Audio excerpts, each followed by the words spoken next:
Local coverage you can count on continues with Glenn Marini's Sports Report. Sports coverage you can count on.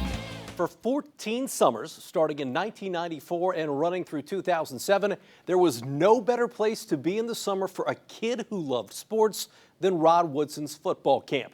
The Snyder grad bringing big names, including his own, back to the Summit City. For those who went, almost everyone has a memory or a moment they still remember from one of those summers. We take a look back at the camp that taught a generation of Fort Wayners about both football and life. It's Rod Woodson Football Camp for this week's Throwback Thursday. For 5 days, Rod Woodson walked, tirelessly overseeing his first football camp in Fort Wayne. It's becoming easier and easier to communicate with them and get on that wavelength. If you can get on that wavelength with them and understand how they're thinking, it's a lot easier. I'm the quarterback, baby. Starting in 1994, Rod Woodson's camp became a staple of the Summit City sports scene for 14 summers. Over 10,000 kids made their way to Rod's camp, and while they thought they were learning about football, Rod made sure they were learning life lessons. You know, we're talking about peer pressure and staying off of drugs and how important academics are to being an athlete. And hopefully, if we can reach the kids, a couple of them, that'd be great. The kids could be out stealing cars, taking radio people's cars, but instead they're at the Rod Woodson camp and having fun. That's kind of what I want to talk to you about today. Two regulars that made double-digit appearances at Rod's camp. How about Steelers teammates Carnell Lake and Andre Hastings? What validates this camp is the fact that the kids do come back every year. You do see the same face, and that's a good sign.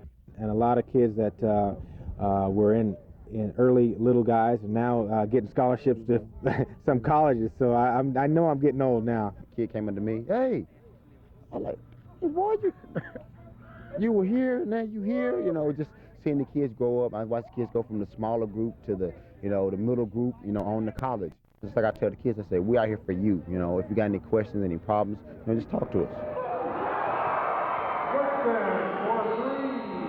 A Woodson camp wouldn't be complete without some hustle on the hardwood. His all-star basketball games were must-see, with the camp bringing in big names to Fort Wayne like Marshall Faulk, Deion Sanders, and this guy, Ray Lewis. We used to do that right there and run out there with shoulder pads on, just be happy to hit anybody. Now in camp, you don't want to touch nobody. So we just get a joy just by being around kids. The key topics are education, staying off drugs, peer pressure, things of that nature, attitude.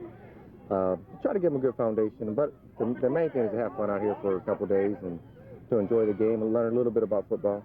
Woodson's love affair with the city of Fort Wayne has never faded.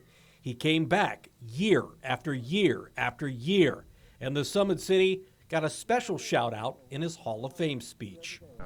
I love Fort Wayne, a great place to grow up. And I think it kept me rooted in reality, honestly.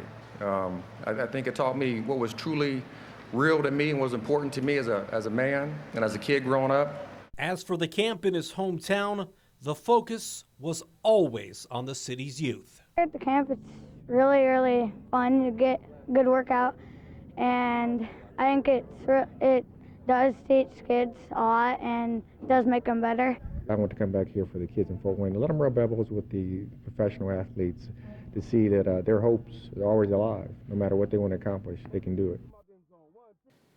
Woodson was inducted into the Pro Football Hall of Fame August 8, 2009. Wayne TV was the only local station there that day in Canton, Ohio. Rod's induction speech, it ran almost 28 minutes, and he talked about growing up in Fort Wayne extensively, the time he almost quit football at Snyder, and what he tells his kids about growing up biracial. Over 10 years later, his thoughts on racial harmony are words we could use to hear again. That's why we've posted our coverage from that historic day on our website in this story. I'm Glenn Marini, and that's your local sports report.